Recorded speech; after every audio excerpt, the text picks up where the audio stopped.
If this is your first time here, not only does the Bridgeport Art Center host events like the space here and then over in the Skyline, but we also have lots of artist studios and fashion design center, and as of October, there will be a ceramic center opening up right across here on the 5th floor. We also would invite you on 3rd Fridays of every month to come, have wine, and we have exhibitions on the 4th floor, but rotate out 8 times a year. And I'd like to introduce Ralph Kennedy. He'll be coming up and taking over my spot, but everybody have a good time and thanks for coming. Thank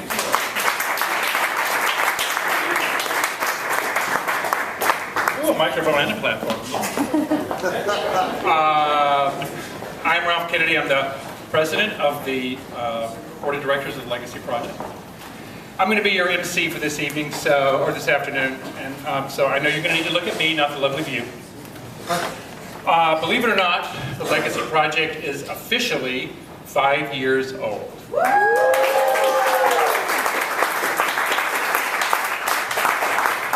So Victor asked me to talk about my reflections about the Legacy Project being 5 years old. So I thought about to myself, what was important to me when I was 5 years old? The most important thing to me when I was 5 years old was becoming 6 years old, because that meant there were new things you get to do, you know. I know it's hard for us all to, most of us all, to think about this, but when you're young, all you want to do is get older, because you get to do all those great things. You know, you get to drink and you get to boat, you get to drive, all those wonderful things. So for us, being 5 years old, Victor and I talk all the time about all the struggles that we've had, being a small non-for-profit. But when you think back, what, 5 years ago, there was nothing. There was an idea. And it was a non-for-profit that Victor came up with as the founder of the Legacy Project. But since then, what we've been able to accomplish is that there are now 30 bronze plaques along the Legacy Walk on Halsted Street.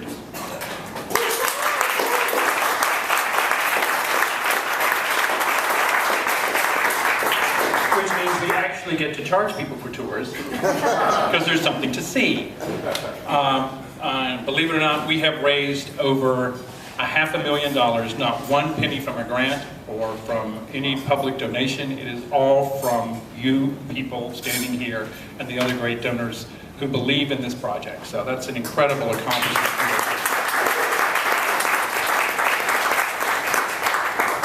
And to talk about our significance, which I think is, you know, not just the plaques. The plaques are, you know, a physical embodiment of what we're trying to do. But when you think of the attention that we've gotten, this is on our website. So major papers on legacy have been presented at conferences in Athens, Greece, and Barcelona, Spain, and at several conferences in the United States. Our work has been featured in the prestigious Journal of Museum Education. We were especially excited to be recognized by the American Historical Association in 2014 with an award for outstanding work in public LGBT history. We've been featured on CNN, NPR, NBC, CBS, ABC, WGN, the Chicago Sun-Times, the Tribune, the Washington Blade, the Advocate, the Huffington Post, and countless blogs. Followers on our website and social media span 55 countries.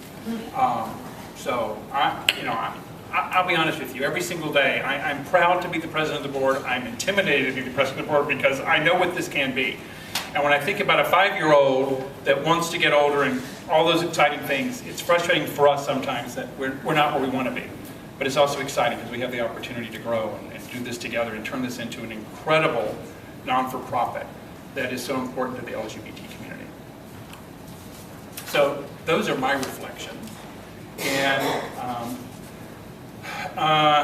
what I'd like to do is first introduce, I'm gonna do the youth advocacy first. Is that okay, Victor? You want to? Sure, because I know he's got a deadline, and I'm looking right at him, and he's probably getting anxious to get out of here.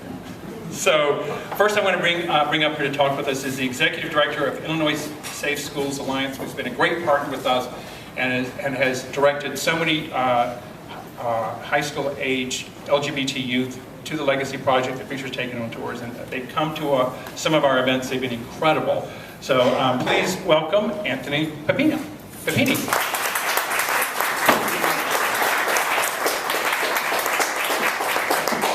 Good afternoon, everyone. very enthusiastic. We're at an exciting event. Good afternoon, everyone. Before I talk about the work that the Alliance has partnered with the Legacy Project, I want to take a moment to acknowledge Victor in particular and his board. I've been in Chicago for 3 years now, and in all 3 years worked in LGBTQ capacities. I've been at Illinois Safe Schools Alliance for 1 year, and 2 years prior to that I was the LGBT Center Director at Northeastern Illinois University. And upon arrival here, one of the first things I learned about was the Legacy Project, and reached out to him to bring students from the university to see the walking tour, and he was so gracious and made incredible accommodations. And it was one of the things that at the end of the year, when we asked our students, what was most impactful to you in the year of programming that we did? Continually, the Legacy Project came up top on that list. And it's thanks to the dedication, the tireless dedication that Victor gives to this project. I've never met anybody so dedicated to seeing a work through. It's his vision, it's his passion, and I'm grateful that I get to call you a colleague and a friend. So thank you for what you do. I think he did not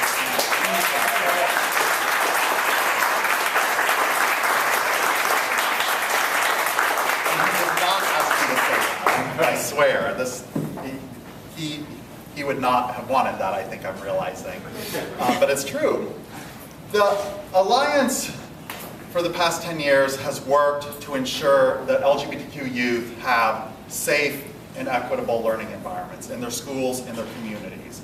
We've done that through our youth organizing work, through policy advocacy, and through our education with school administrators, teachers, and staff at schools all across the state. And one of the key pieces that continually come up, both for students and for educators, is, well then what do we do to make our schools LGBTQ affirming? And certainly one of the big things is to ensure that there are policies in place that respect and honor LGBTQ identities. Number two to that, equally important, is to ensure that the curriculum has representation of LGBTQ people. And so then when our educators say, well, we need help. What are the resources that we can use? Immediately, the Legacy Project comes up, and we direct them toward the resources, encourage them to bring their students to the walk. And now that the wall is going on tour, an opportunity for this work to come to their communities is huge, is impactful. Because it means that there are young folks, we work with kindergartners all the way up to high schoolers, that there are going to be little kids and young adults out there who are going to see this and be able to look across identities, across history, across representation, and see somebody with whom they connect, either that looks like them, that has an academic interest that they have, and realize that there have been queer individuals throughout history and that they matter. And so this fall, when we do our youth summit, and bring hundreds of young people to Chicago State University, and the Legacy Wall is there, I am excited that those young kids will get to see this piece of history, this work that is unique to this state. And then it makes its way down to Springfield, correct? Springfield first. Springfield, and then, oh, I got it backwards, dang it. The order is not important. What is important is that it is making its way across the state, and that there are going to be thousands of kids. In our GSA network across the state, over 200 GSAs that we work with, we are directing every single one of them to make their way, as this project makes its way around the state, to go see it. And I'm hopeful that we end up having young people who are inspired and energized by what they read and what they learn, to go on and push their schools back to say, I want more representation of me in my curriculum. And it's thanks to the Legacy Project that will happen. So thank you, Victor. Thank you to the Legacy Project. Huge inspiration. I'm so grateful that we get to work together. Thank you.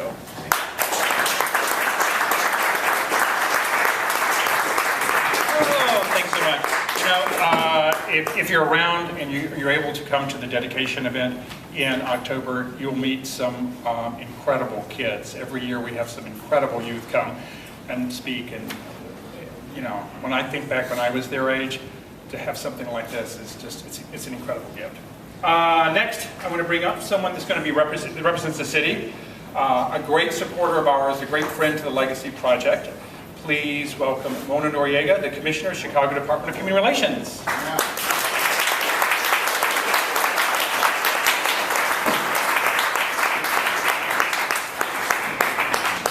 Well, hi, good afternoon. Good afternoon.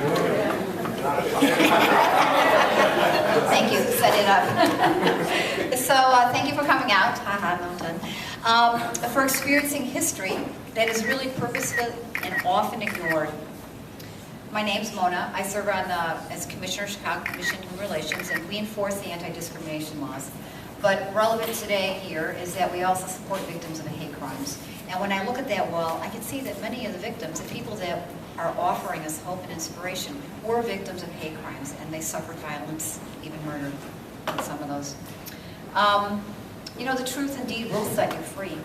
And as long as I have been out and I've been active, I longed for models. I longed to know who the people before me, how did they live their lives? How did they love? How did they raise their children? How were they respectful to their elders? How did they confront the violence? How did they live their art in the face of denial? And my God, it's right here. Oh my God, I see more history here on this one wall than I have seen anywhere else. This is an amazing, amazing project. I am in awe, I'm inspired when I look at it. But you know, I'm also reminded of all the children who are still victimized. You know, this is amazing. It is so true. They are still victimized today. And so from my work, I see that they're victimized. There are stereotypes of what a man should be and what a woman should be. And the stereotypes are really based on half-truths. And from my role at work, what we do is we mediate conflicts. And most often, the conflicts are based on the isms. And so we often deal with homophobia and sexism. And having people know the truth of LGBT lives often frees them up to intervene and stop bullying.